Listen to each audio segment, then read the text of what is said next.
Recognized for your questions. Thank you very much, Mr. Chairman. Mr. Badal, is that how I say your name, by the way? It is, yes. Badal, Thank you. okay. Thanks for being here today. Are you familiar with the Grain Belt Express? I am, yes, sir. Tell us about it. The Grain Belt Express is a transmission line crossing Kansas and Missouri. It is currently in the NEPA phase with a draft environmental impact statement, I think targeted for towards the end of this year, the beginning of next year, with the Department of Energy as the lead agency. And it sought Fast 41 coverage from my agency in February of this year. 542 miles of overhead high voltage lines that will cut right across the state of Missouri. You've designated it, you've given it Fast 41 approval, is that correct? Well, it is a Fast 41 covered project, yes. So what will the effect of that be, the Fast 41 designation? So Fast 41 is a procedural statute that helps bring the agencies who have permitting actions together. It establishes a permitting timetable to provide predictability and transparency to the public as to what the actions are necessary for the project to seek approval and actually get to construction. So we have developed a permitting timetable for that project and posted it to the permitting dashboard. And as we will maintain active project management of the timetable to ensure that we are meeting permitting deadlines. Here's what you said upon approving the Grain Belt Express for Fast 41 status. Grain Belt Express exemplifies the type of transformative transmission projects capable of delivering the triple play of affordability, grid reliability, and more domestic renewable energy production. Are you aware that the Grain Belt Express is highly controversial in the state of Missouri and vociferously opposed by farmers in my state?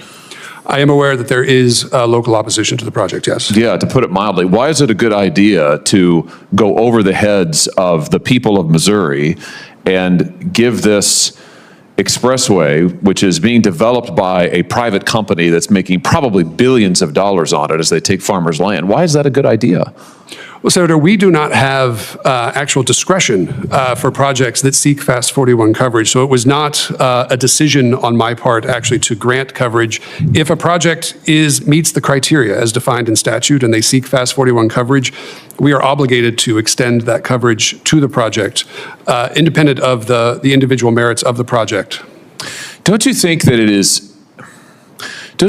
kind of incredible that this private company, Invenergy, that is responsible now for Grain Belt Express, that is making boatloads of money on it, that is taking farmers' land in my state without compensating them. Here's how bad it was, Mr. Badal, in the state of Missouri. Invenergy was refusing to negotiate with farmers, refusing to give them fair market value, using the power of eminent domain. I emphasize this is a private corporation that is doing this. So bad that the Missouri State Legislature had to step in and pass special legislation to require the company to compensate farmers fairly for the land that they were taking. All of this, and the state of Missouri still gets, originally we were going to get no benefit from the Grain Belt Expressway. Zero, no power was going to flow to Missourians. It was going to come across our land, take our farmers' land, give the money to this private corporation, and we were going to get zilch. What strikes me is farmers have opposed this for years. Farmers have been trying to get a hearing for years. Farmers have been trying to get anybody to listen to their concerns, and this private corporation, Invenergy, which by the way has sat right where you're sitting and testified about how wonderful this program is, although they can never quite remember how much money they're going to make on it. It's a lot. They get whatever they want. When they come to you, boom, they get their designation.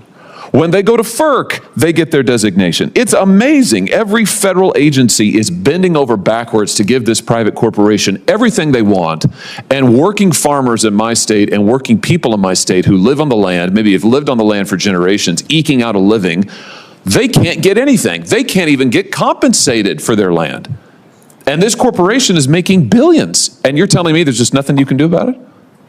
We do not influence the decision-making process for the project. So it's not a decision at all on your part. I mean, you're just a rubber stamp. Well, we don't approve any projects. We don't issue so the Fast 41 is just, you're just saying that that's just merely a what? That's just an administrative designation? I mean, you don't have anything to do with it? It is an administrative designation. So what's the permitting council do then? You don't review applications? You don't, when you make the designation, what, does an algorithm do it? If a project meets the criteria for a covered project, meaning it is subject to NEPA. Who reviews whether it meets the covered criteria? I do. Oh, okay, so you do make a determination. I make a determination that it meets the criteria. And the minimum criteria is that it has $200 million investment, subject to NEPA, and multiple federal approvals. That project meets that criteria. So there is a decision-making process. You're part of it. You've approved this. Listen, I mean, this is the same story that we get every time, and that frankly, farmers and workers in my state get every time. It's always that, sorry, there's nothing we can do. The corporation can get whatever it wants. Want to take the land? Fine, go for it. Want to designate this as a high transmission zone? Fine, go for it. Fast 41? Absolutely, we'd be happy to do it. But farmers are told, oh, you have concerns?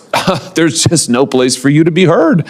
And now you're telling me that you just didn't have any discretion in it. You're just a functionary. The corporation can just get whatever it wants. Maybe that is the law. I doubt it. If it is, it needs to be changed.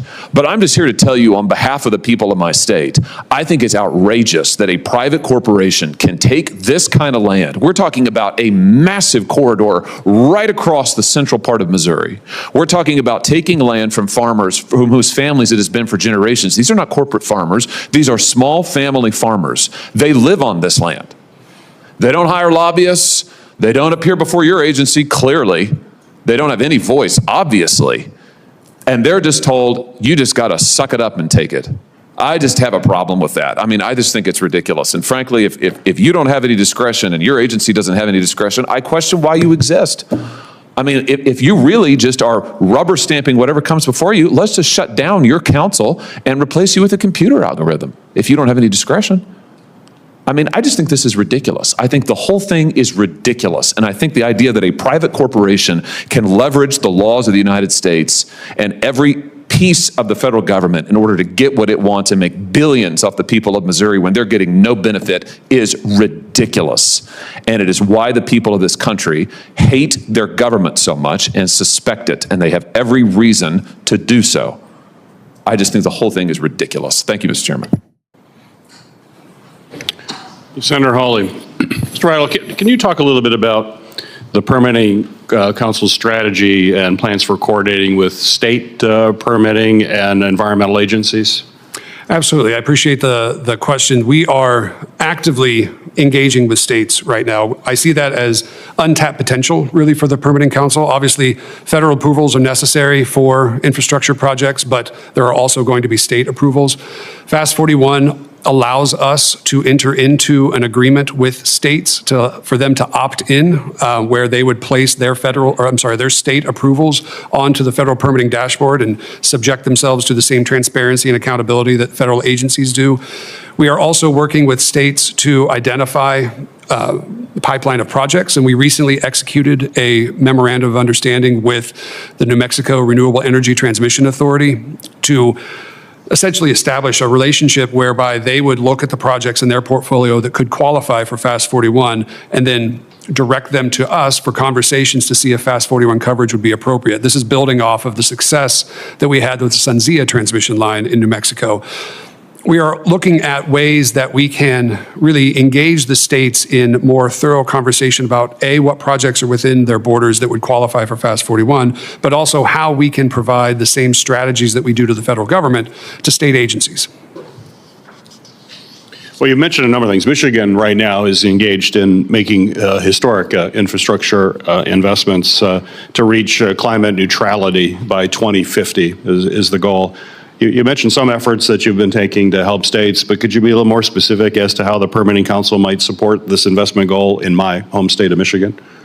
Yeah, and I applaud Michigan for setting such an ambitious target. I think, the easiest way for us to be supportive is to put projects that are in furtherance of that goal on the dashboard. Extend Fast 41 coverage to those projects because it's an opt-in program. Those projects would have to seek coverage from us, but I think that's the easiest way. Second, we've actually had conversations with the infrastructure coordinator in Michigan and looking at potential projects that could qualify for Fast 41. There are ways, once a project comes in and is covered by Fast 41, as I mentioned, that opt-in program could be a way for us to help elevate the state approvals and help to provide, a framework for them to be more efficient and transparent. Very good. What is the Permitting Council doing now to promote engagement with tribes? If you could give us a kind of walk through that a little bit, it would be appreciated. Sure. So we recognize the importance that tribes play in the consultative process for the environmental review and approval of projects. tribes that are engaged on Fast 41 projects, we have had, particularly on the East Coast, with the growth of offshore wind, and offshore wind reflects the largest proportion of projects in our portfolio. There are a number of tribes who are being asked to consult on multiple projects at once.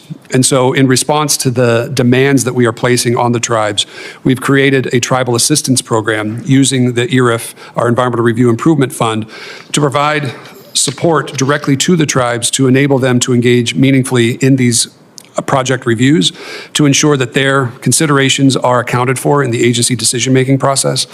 We also have a dedicated staff person who is our Director of Tribal Affairs. For a team of only 21 staff, I think it reflects the importance and the significance that we place on our engagement with tribes to have a dedicated staff person who is working particularly with the tribes to raise awareness of Fast 41 program as well as the Tribal Assistance Program.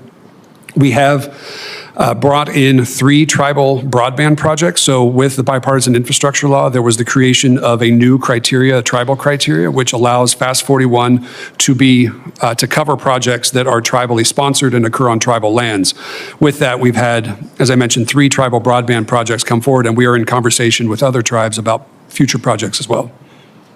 Well, that's all good. And is there anything more that you think we should be doing to assist tribes? Honestly, I think, the more we can provide financial assistance to the tribes to encourage and enable their active participation in these projects, the better off these projects will be. Incorporating tribal knowledge and their cultural awareness of their lands and the artifacts that may be present, and just generally an awareness of tribal interests, will help us to make these projects designed more appropriately, accounting for the tribal interests, and ultimately I think will be more efficient down the road because we will avoid, with early engagement with the tribes, issues that may bubble up towards the end, which would have a much more significant effect on timeline. Very good. The Permitting Council is charged with holding agencies accountable when they disagree about how long it takes to issue a permit. Could you tell the committee about the Permitting Council's work mediating disputes between federal agencies over these permitting timetables? Yeah, I think I mentioned earlier, the competing interest of various underlying environmental statutes. That breeds not necessarily a dispute, but there are different objectives for the agencies as they go through their environmental permitting process. And so on a day-to-day basis, our infrastructure project advisors, who are the primary points of contact for these projects, who work with their agency partners, will work through those sorts of challenges, disputes at a very staff level, not elevating typically most of these issues, but every now and then we will have a challenge that warrants elevation. And the benefit of having the deputy secretary level representation on the Permitting Council is that I have a direct line to agency leadership who are responsible for these permits and are able to talk through whatever these challenges are and help to work towards a resolution. Because at the end of the day, what we are trying to do is deliver the infrastructure projects and deliver defendable decisions that are durable to litigation, as well as incorporating all of the agency interests that they reflect. Do you believe the council has appropriate authorities to coordinate and mediate these permitting timetables? I do. I think there is, a little bit of ambiguity in the dispute resolution process itself as it's written in statute that could be further clarified potentially. But we don't issue permits, as I mentioned, and so ultimately what we are here to do is to make sure that we have a path forward with the agencies to ensure that they are getting the information that they need and are able to support their decision on a timeline that is workable with the overall project timeline. So I think that we have adequate authority. I think there could be greater clarity in the roles of the participants. Very good. Senator Rosen, you're recognized for your questions. Well, thank you, Chairman Peters. Appreciate it. And thank you for holding this really important hearing today, and appreciate you being here as well. And I want to talk a little bit about permitting and public lands in Nevada, because over 80% of Nevada land is managed by the federal government. The highest percentage, I believe, in the nation. And so that's over 56 million acres of public lands. And it means permitting a project in Nevada, well, frankly, no easy task. There's numerous important stakeholders to engage with. We have our tribes, the conservationists, our sportsmen, our ranchers, mining, other local community members, city governments, all of that. And, whoops. Oh, sorry. And a project should be really thoughtfully considered and planned so that resource conflicts are minimized from the start. And this means early communication and collaboration between stakeholders and permitting agencies. It's absolutely key and critical. And so we've made progress in beginning to streamline this process through the Fiscal Responsibility Act, which I was proud to vote for. But we can do more by allowing agencies to work concurrently rather than consecutively through the permitting process, because if one thing goes after the other, you just run out of time. You delay the time. These are critically important. So what can happen consecutively, we should allow that to go on.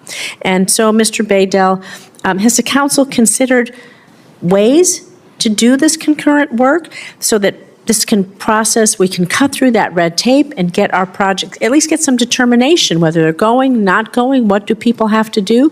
This consecutive process just isn't working for us. And what's the biggest barrier, if you haven't done it, to adopting this process?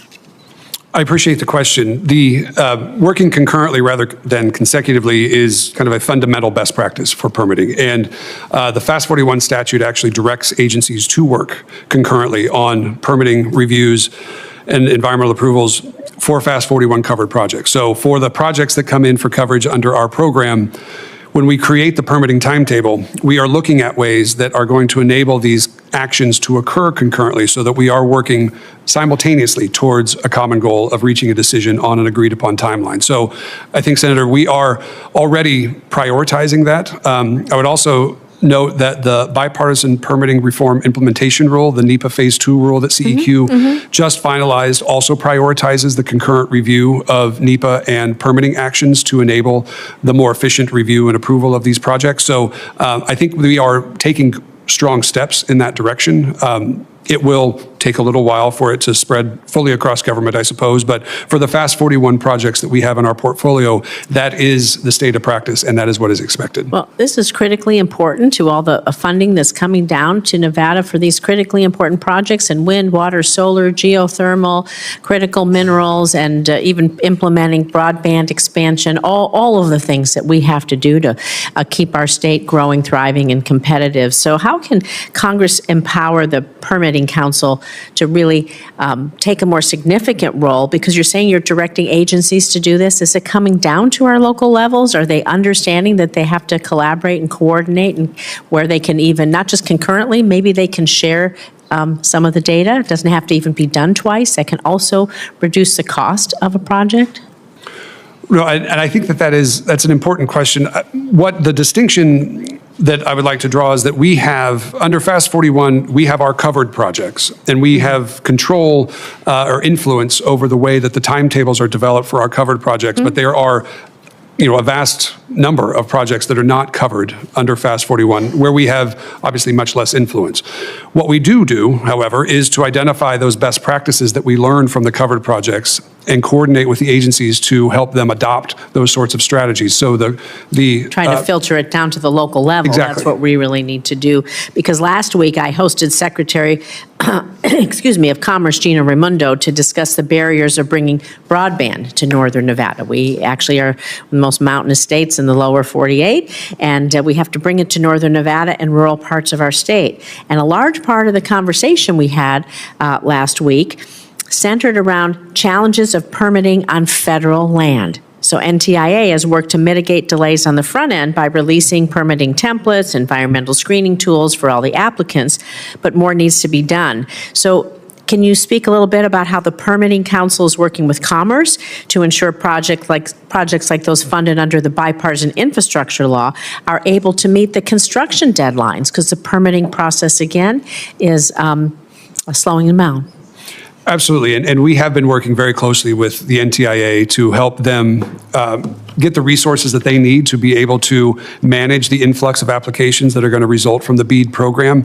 I mentioned earlier, we provided funding to the NTIA to increase staff capacity, as also to improve information technology tools to ensure that they have automated systems to process the applications as they come in. We've worked with the U.S. Forest Service to help develop tools to enable faster, more efficient permitting across forest lands. We've also provided funding to the Department of Interior to support broadband teams to enable them to be more efficient.